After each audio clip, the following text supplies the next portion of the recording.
Hello and welcome to the Spotlight. I'm your host, Kinte. Today on the show we have, of course, our returning champ, Neonson. What's up, man? Hey guys, this is Neoson TOZ Online. How you guys doing? We have X-Men First Class review for you tonight. I got some anime video game news and a little bit of E3 that was posted this week on TOZ as well as my just season finale. So, And then we have Silent Night. What's up, PK? Yeah, I'm doing shit. Y'all know what it is. Black as hell. All right, and we're also joined by Shawn G. How you doing, Shawn? Well, when I walked into here, I didn't think it was going to be one giant clusterfuck. This is a trap. It's surely a trap. I want to introduce Chris, or Teoxis. How you doing, man? Hey, what's going on? Hey, it's good to have you back on the show. You're one of my oldest friends in machinima. Tell the audience about who you are and what you do. Hey, I'm Chris Teoxis. I do parodies online of different songs and make fun of pop culture. I also do some machinima. And, yeah, that's pretty much it. I was watching a rap battle video where these, hardcore gangster rappers are battling each other. They were using anime references to diss each other. And I thought, wow, the world has changed, where you have these hardcore so-called gangsters. They're talking about anime, And I thought that was kind of funny, things that used to be considered nerdy or geeky are now kind of considered cool, and you start to see different kind of people, getting into things, like that. A good example is in Second Life, if you think about it, being in the virtual world, that's kind of a geeky thing. But you have all kind of different people that are involved in it. Now, I guess we start with UPK about, things that, like skateboarding. I remember when skateboarding used to be. Yeah, it wasn't like it wasn't accepted in urban cultures, but it seemed that the right people in urban culture was broadcasting like, hey, this is all right. That's when I finally broke into that side of it. Chris, are the geeks are now the cool people now?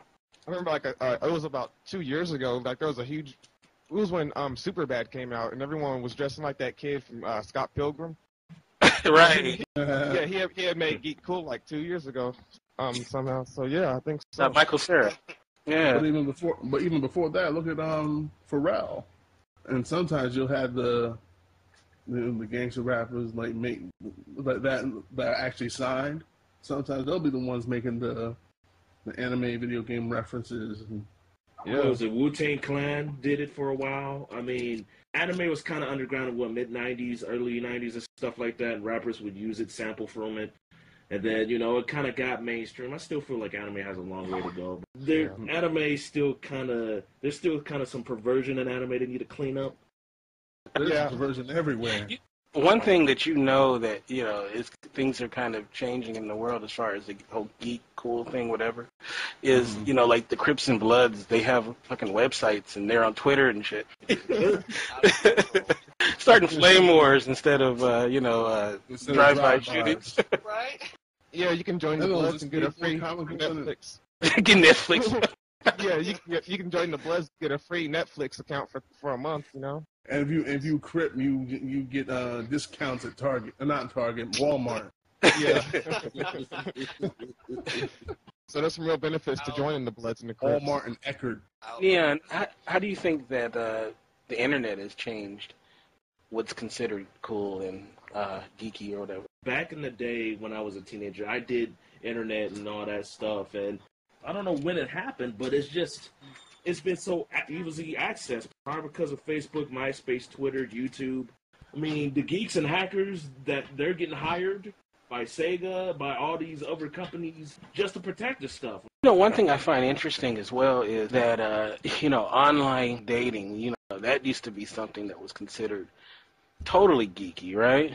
And now I think you have like Facebook and MySpace, and you have all these, long distance love affairs and stuff. Yeah, I mean, grandma is like, got a internet boyfriend or something like, how many people have a parent or even a older aunt or uncle that's on Facebook?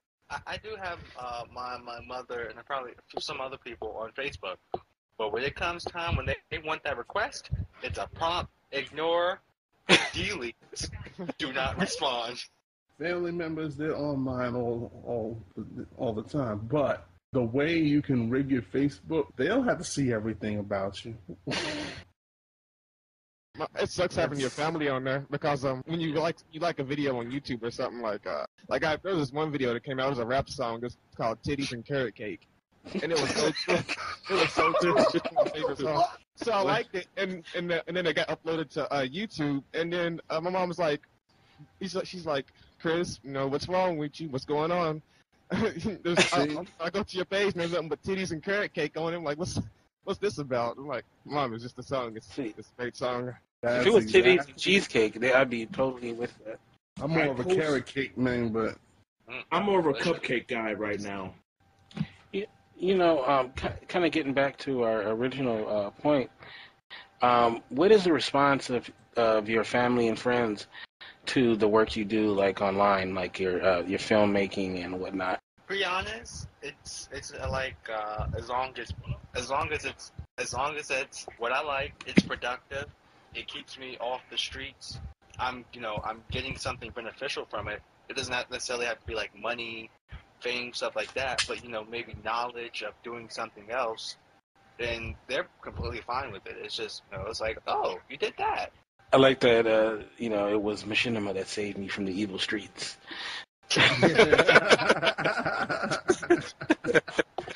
I was going to join that gang, but, I joined him instead. Machinima saved my life. I keep mine under wraps. They just know I do them, but I'm supportive. I don't really show them anything, though. Oh, well, it's easy for them to be supportive then. Because I know there's a few people I've come across who said that they don't share their stuff with. Yeah, I think some things they'll bug out. Like if I say a cuss word, Mom will say, Chris, you're not supposed to be cussing like that. I'm like, all right. She ain't ready for that Chris. Know about Gangsta Chris.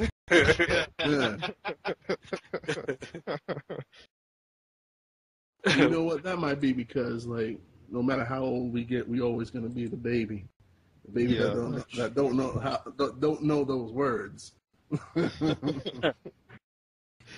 What about you, Neon?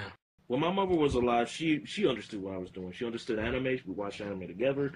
She understood the video game Let's Play, and the streaming. My uncle and auntie, they get it. They want me to do it differently now. And, move away from fair use. To me, gives me the confidence to know that, hey, keep going. My brothers and sisters you are usually the ones that see the most. Because there's a lot of stuff that I've done that they'll get. Because some of it is based off of maybe some inside jokes or just some ideas that we just threw around or that I just picked up from stuff that we're all interested in, whether it's music-wise or footage-wise. You know the channel G4? Yeah. Mm-hmm. Okay, a couple of years ago, when you said G4, no one knew what the fuck you were talking about unless they were in that mindset, But I notice now, it's like you say G4, they'll be like, oh yeah, I know that channel, Especially in the case of Attack of the Show, where you'll see them have guests that you would never imagine them associate with the show. 5 years ago, you wouldn't have thought James Cameron, Seth Rogen, is there anything that you're glad that the stigma of being geeky is kind of starting to get off of it? Is there anything in pop culture that you're kind of happy about? But whenever someone thinks that they feel that you're geeky or whatever, like they'll think you're incredibly smart. Like I don't really know too much stuff, but then they'll come up to me like, "Hey man, why don't you let Chris do it? He's pretty smart. He can do anything." Like, I remember when she said, "You're a genius. Like, how do you not know how to?" I didn't know how to do something. I don't know how to cook fries or something like that. And she's like, "How do you not know how to do that, man? You're a genius." I'm like, okay. One thing I think is really lame are like Facebook thugs. These people who are like, they're so hardcore online. I Telephone tough guys. You know what else is annoying? Oh my God, it's those chicks. You ever get a friend request from some random hot chick, and then when and then when you click accept, and then you go to her profile and everything, all she got is like sexy pictures posted up, and then like on the comments, it's like a million dudes talking about, oh baby, you so hot, girl. Oh girl, you look so great. No, it's like it's just some random hot chick who wants attention. What could you possibly say in your comments that a million other dudes haven't said in the comments? You know, There's probably something that this is the best one I can think of, but one is gonna say, "Can I gargle your spit?" It's just it's why it's because it's so random that they wouldn't even think about it, and you have a higher chance of being chosen. Chosen? I don't know if I want to be chosen by her. The whole thing with the geek versus the gangstas, it's blurring because now you have you got gangster geeks who's coming out of nowhere talking about, hey yo son, I'm thuggish, but yet I can still get with the books. Hey, All right. Well, this was a really good conversation. We could probably go on and on about, but I'd like to thank Chris and Shawn G